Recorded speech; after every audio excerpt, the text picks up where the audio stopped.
Dan untuk mengulas mengenai prospek pendanaan UMKM hingga kisi-kisi target bisnis Bank Digital pada 2025, saat ini sudah hadir di studio CNBC Indonesia Direktur Utama PT Bank Raya Indonesia Tbk atau Bank Raya, Ida Bagus Ketut Subagya. Pak Bagus, apa kabar? Selamat datang kembali di studio CNBC Indonesia. Terima kasih Pak Andre, selamat siang, sehat selalu. Selamat siang. Ya Pak Bagus, belum lama ini Bank Raya meraih penghargaan Digital Bank with the Most Influential Contribution to MSMEs pada acara Road to CNBC Indonesia Awards 2024 Best Digital Banks. Lalu berkaitan dengan UMKM, bagaimana penilaian Bapak terhadap prospek ketahanan UMKM di Indonesia serta urgensi adanya pendanaan dan juga pendampingan pada pelaku usaha di sektor ini? Baik, sebelum saya menjawab pertanyaan tadi, ini pertanyaannya kan bagus banget. Nah, terlebih dahulu izinkan saya kembali mengucapkan terima kasih kepada CNBC atas penghargaan yang diberikan kepada kami, Bank Raya, terkait dengan concern kami di UMKM. Nah, kami akan lanjut kepada pertanyaan tadi adalah terkait dengan prospek ketahanan UMKM di Indonesia. Mbak Anneke, kalau kita melihat data ini, ada sekitar 66 juta lebih sebaran UMKM yang saat ini ada di Indonesia. Itu data BPS ya. Nah, kemudian kalau kita melihat data Bank Indonesia dari 66 juta lebih tadi, itu sudah diberikan kredit penyalurannya udah mencapai 1.399 triliun, katakanlah 1.400 triliun gitu loh. Nah, kemudian kalau kita melihat peran serta pemerintah di sini untuk melaksanakan pemberdayaan, itu sudah terjadi. Kenapa? Untuk menopang pertumbuhan ekonomi. Kemudian kalau kita lihat lagi dari sisi perbankan sudah juga melakukan edukasi, pendampingan, termasuk pemberian pendanaan kepada UMKM untuk menumbuhkan kinerja masing-masing perbankan. Namun demikian kalau kita melihat dari sisi potensinya yang masih sangat-sangat besar, kami dari Bank Raya itu mencoba mengambil peran untuk turut serta meningkatkan porsi pembiayaan kepada UMKM. Nah, ada dua strategi yang kami lakukan untuk melaksanakan penetrasi pasar tadi. Ada eksploitasi, ada eksplorasi.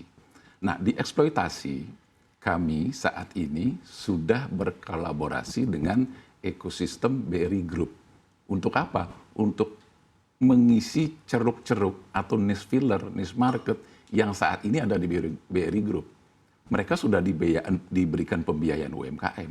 Tapi di sisi lain, masih ada celah-celah terkait dengan kebutuhan mendesak dari para UMKM ini yang belum tergarap. Kenapa? Karena ini jangka waktunya pendek, kebutuhannya kecil, dan prosesnya harus cepat. Maka karakteristik dari seperti ini yang kami akan biayai adalah yang semangatnya smaller, faster, shorter. Nah, itu ada di ekosistem BRI Group. Nah, sehingga harapannya nanti market share dari grup kami di BRI akan menjadi lebih besar lagi karena porsinya sudah kita biayai sehingga tidak ada lagi celah-celah demikian. Nah, kemudian strategi yang kedua adalah kami melaksanakan eksplorasi. Kami masuk di mass market, masuk ke pasar bebas untuk menggali potensi UMKM yang saya sebutkan tadi. Itu masih besar banget. Nah, kemudian apa yang akan kami kerjakan?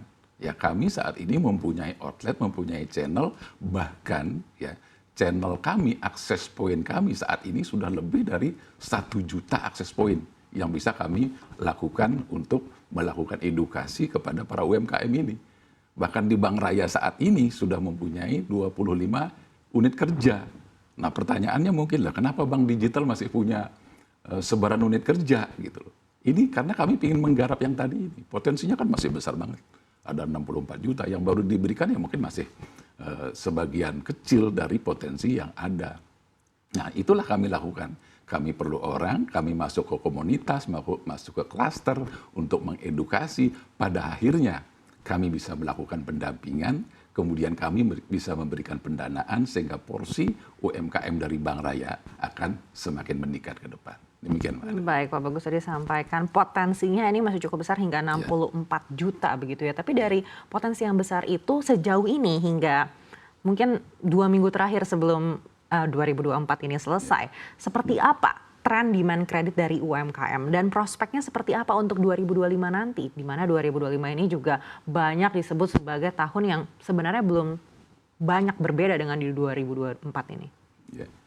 Nah, kalau saya tadi bicara ada potensi yang besar ya di porsi UMKM sendiri, ada 66 juta yang baru diberikan akses pembiayaan, ini baru sebagian kecil ya. Nah, di sisi lain kalau kita melihat bahwa pemberdayaan UMKM itu sudah terjadi, campur tangan pemerintah, kemudian dari pelaku bisnis, kemudian dari UMKM itu sendiri mengupgrade diri bahwa nanti akan mengembangkan bisnisnya, maka demand kredit dari tahun ke tahun saya pastikan akan meningkat. Ya, saya pastikan akan meningkat. Kenapa?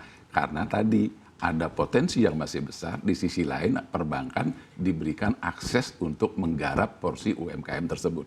Nah, Raya akan mengambil porsi di situ, gitu. Jadi Raya akan mengambil porsi di situ.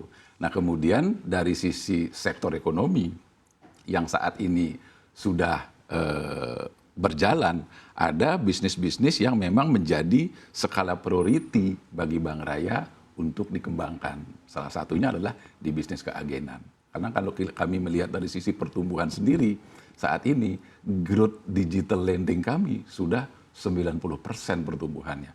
Dengan menghasilkan disbursement-nya itu sekitar 13,7 triliun. Demikian Mbak Anneke. Baik, lalu dari potensi yang cukup besar ini sektor-sektor mana yang mungkin akan menjadi fokus dari Bank Raya? Nah, sektor-sektornya mungkin salah satunya ada food and beverage, kemudian ada dari sisi akomodasi, kemudian ada dari sisi business service, infrastruktur, konstruksi, dan seterusnya. Nah, sekali lagi, kami masuknya di sektor mana? Untuk pertama, kami masuk di bisnis keagenan terlebih dahulu, agar memperkuat fondasi kami, karena ini ada di ekosistem BRI Group. Itu sehingga nanti diharapkan kemudian ketika kami masuk ke mass market, kami sudah siap dengan fondasi yang kuat. Gitu, Mbak. Baik, artinya untuk sektor-sektor ini belum dipilih yang mana kira-kira yang akan menjadi nomor pertama fokus dari Bank Raya seperti itu. Skala prioritas sudah kami lakukan. Ya, ketika saya bicara tadi bahwa kami akan masuk ke komunitas, ke klaster, di situ pasti ada perdagangan, ada F&B dan seterusnya. Itu malah menjadi salah satu prioritas untuk kami kembangkan ke depan.